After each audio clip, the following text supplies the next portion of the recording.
Get ready for the drama. This is Dave Ryan's War of the Roses, 101.3 KDWB. Once in a while on War of the Roses, it's different because they don't want to test their own partner. Yeah. They're testing somebody else. Like we've had people test their daughter. Mm-hmm.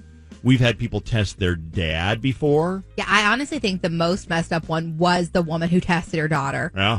Her daughter was cheating, right? I can't remember, but I feel like she was. And it was like, you got this weird feeling like, does she really care that much more about the boyfriend than her daughter? That's so weird.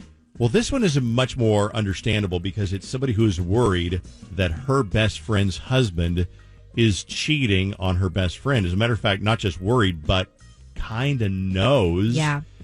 And Carly's going to kind of fill us in here. Carly, how did this whole thing start? You're friends with another couple, and this is your best friend, and fill me in on all the details. Yes. So we're a pretty tight-knit group, really. So my best friend, her husband, he was getting rid of his computer, and mine was just garbage. So he was so nice enough to give me, he cleaned off his computer, and he gave it to me. And so first, I just want to make sure that everybody knows that this is not, everything's good in my relationship. But we've been put in a bit of a weird situation.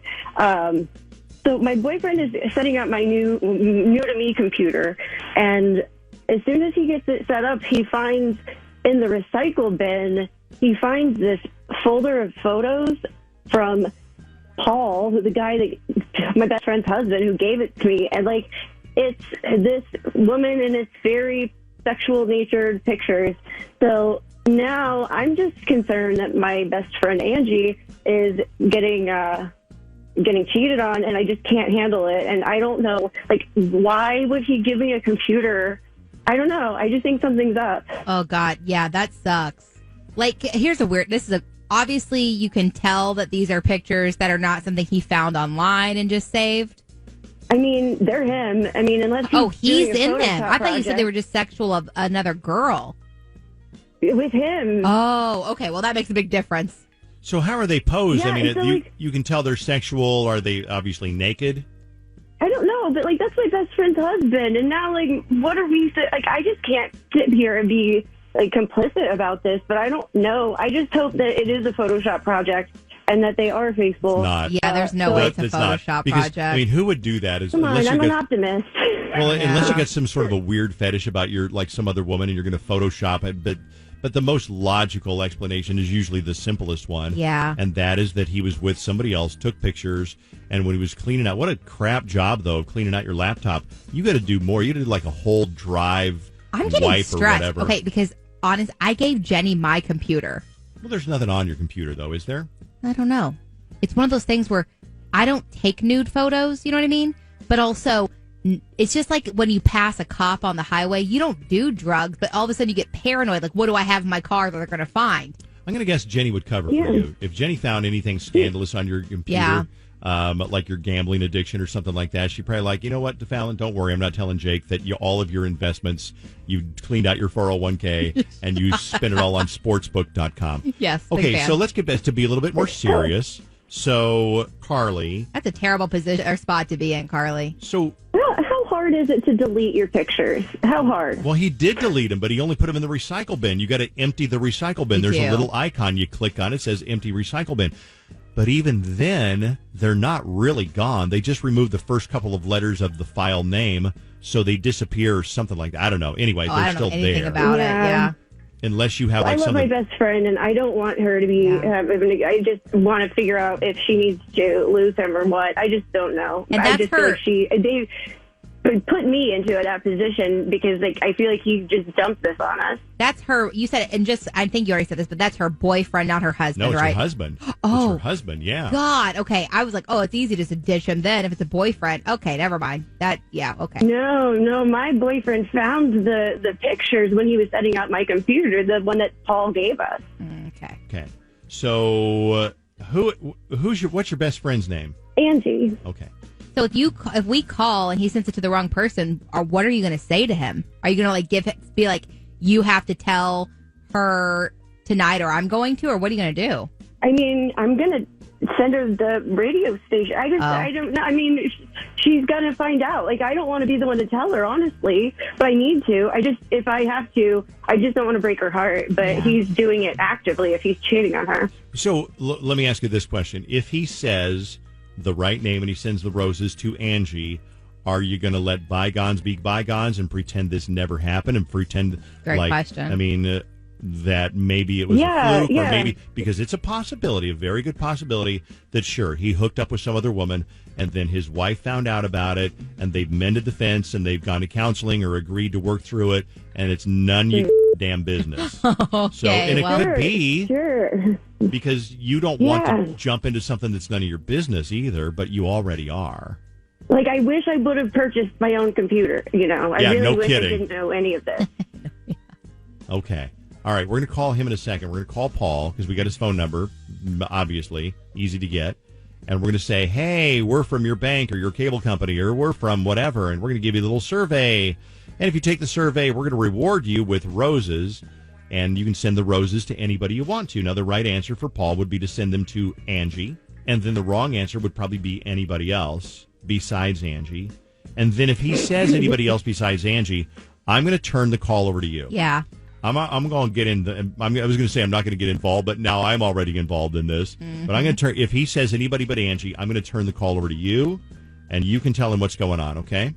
Okay. So, what do you think? Should she be doing this? Should she be interfering with this, or it's her best friend? Yeah. Would you do it for your best friend? Probably. Would you do it for your sister or your brother? Probably. Would you do it for a coworker at work? Let's say your coworker at work. Same thing happened. No way. Stay out of it. And you're going to stay out of it because at work, that's dangerous ground. Yeah, that's very dangerous. So would you do this? Do you think that she should mind her own business? Do you think that she should bust him? Do you think that she should have even taken this to the radio? Maybe she should have just taken the computer over to Angie and said, look at this. Yeah. Here's Paul naked with a woman that's not you. But then again, would you want Paul to see those, or is that too far? So many different things. What do you think is going to happen, and who's Paul going to send the roses to? Call me to let me know what you think. We always love talking to you before War of the Roses. And by the way, Jonathan Fogel from Fogel Family Law is going to be on to kind of analyze this and do a little commentary at the end of this about whatever he can pick up that he can teach you about relationships and divorce and things that he's seen. Jonathan Fogel from FogelFamilyLaw.com. We'll be right back to make the phone call on KDWB. Before we make the phone call, we always talk to you and find out what you think. So basically, if you just missed the first part of War of the Roses, there's two couples, they're friends. So one couple's like, our computer sucks, my computer sucks. So the other couple says, take my old one, I got a new one, take mine. And of course they look at it, and the husband gets kind of snoopy, and he's like, let's see what's in the recycle bin. Porn pictures, naked pictures of the husband with another woman that's not the wife. Well, now did they call her and tell her? Did they tell him? No, they called KWB. Always the wrong choice. No, always right. the wrong choice. No, we need you to call us. So yes, please. And then we're going to call and test him in a second. But first, I get a text message from Roxanne, and so I called Roxanne. You had something like this happen to you, yeah? Yeah, it's the same exact thing. So I had three best friends that we all knew very well from high school. We've been friends all throughout college and into our adult years. Two of them were basically having an affair, and I had no clue about it. Well, then the one friend was too dumb and couldn't keep it to herself. She had to tell somebody, so she told me, and then it became like a whole big thing, and so I had to tell the one girl that he was cheating on, because I was also best friends with her. Oh, God. And with the person that was doing it. It was a complete nightmare. Oh, wow. I had to confront both of them, and I was like, hey, this is what happened. This is what I heard. And, of course, by then it was like, yep, it was true. It had already come out. So I lost a best friend over it. So when this is what I hear. The cautionary tale is if you tell your friend that their partner is cheating, a lot of the time you're going to lose that friend. Yep. Oh, yeah. But that's so wrong because you know what? You did it for all the right reasons. So would you say butt out and cancel War of the Roses today? No, because I think at the end of the day, if it's really truly her best friend, like she's saying it is, she has to know. Like, that's your best friend. That's like family. You have to do it. Roxanne, thanks for talking to us. I appreciate it. Someone said, did she look at the date on the pictures? Because maybe they were just old photos and he, was finally getting around to deleting them, like maybe like with an ex or someone. And someone else said, if the wife is a good enough friend that they're giving you a laptop, she needs to be a good enough friend to give her back the photo she found. It's true. and then somebody says, "Oh, my name is his name Paul Blank," because apparently they think that they know who this guy is. I don't think that's the person. No. Let's make the phone call, and we'll talk to Jonathan Fogel from Fogel Family Law, who I'm going to guess has some horror stories about things that his clients found on their computer. We'll do that after the phone call on War of the Roses. Paul, we're going to get you a dozen long-stem romantic roses, and it's actually a great new company we're working with. They're guaranteed to stay fresh for 7 days. Yeah, so we'll send those out for you, and then we'll get the address here in a second. But we'll need the name of your recipient. So, who would you like to send these beautiful roses to? Okay. I know. Can we send them to Samantha? Yes. Do you want to include a card? Yeah. Say something like, thinking of you, and as always, thinking of you as always, and can't wait to see you again. Okay. I love that. Simple, but so much is said with that. You ever heard that saying, got hit by a ton of bricks? Like, I get hit by a ton of bricks? Yep. Mm-hmm. Here comes the ton of bricks. This is Dave, by the way. I'm turning this all over to Carly. You might know Carly. And Carly wants to talk to you, Paul. It's all you, Carly. What? Hey, Paul. I'm sure this is a little shocking. I'm sure those roses will be really pretty for Samantha. But, ironically, recently, thank you so much for giving us the computer.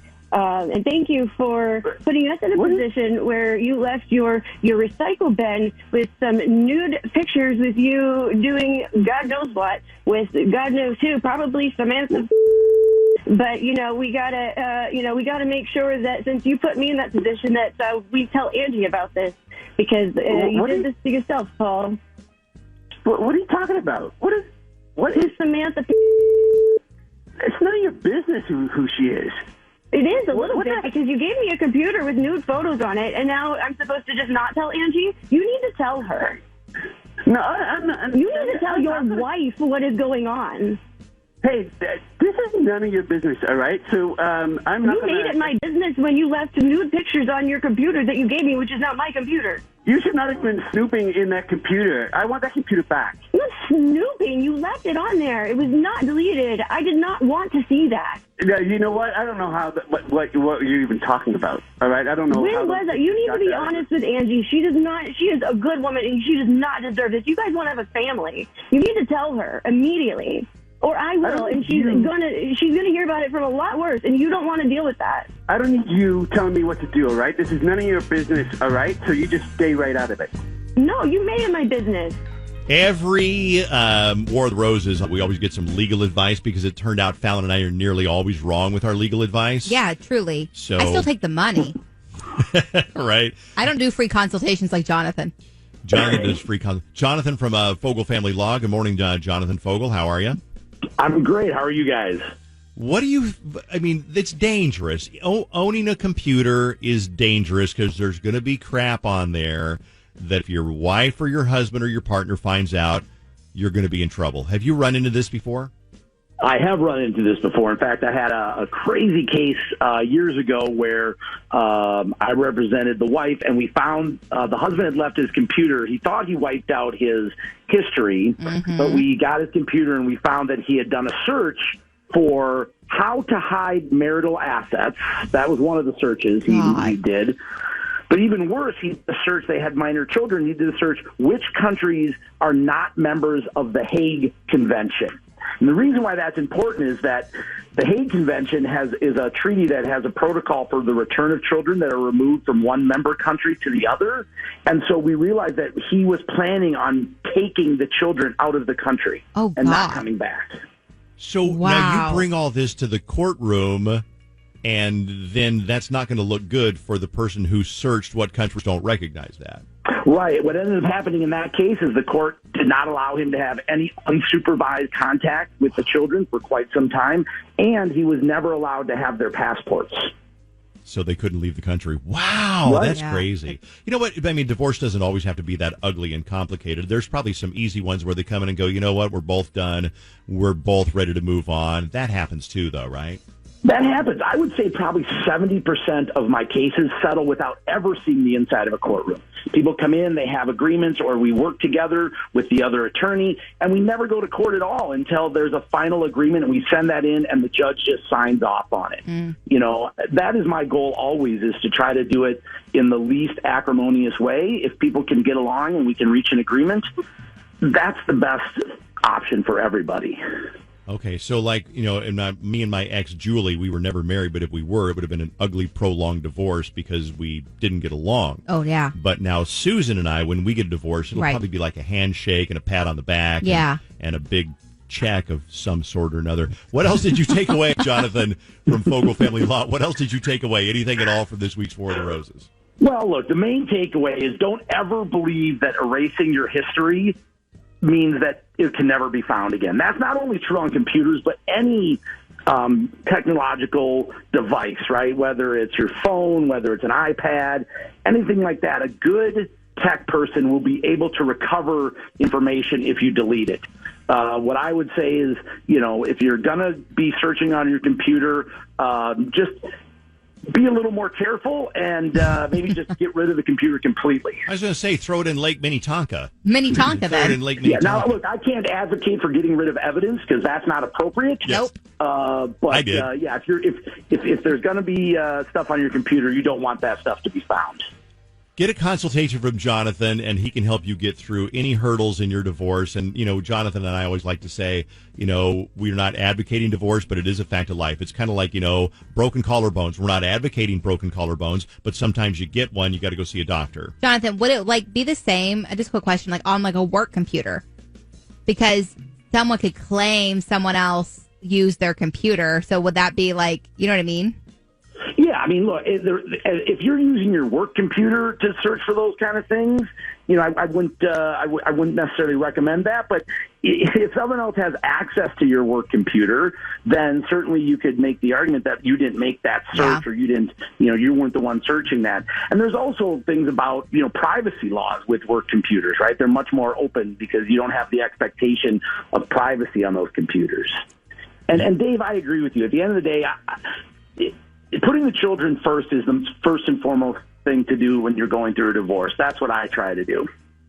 If you want to find out how you can make your divorce work better for everybody involved, get a hold of Jonathan, FogelFamilyLaw.com. Free consultations, and get a hold of Jonathan, and he'll set up a time for you to come in and talk, or go online, or do Zoom, or do it on the phone, or whatever. Fogel, Fogel, FogelFamilyLaw.com. Jonathan, thanks for your expertise, and thanks for being on War of the Roses. Thank you, guys. You guys have a great week. Take care. Take care.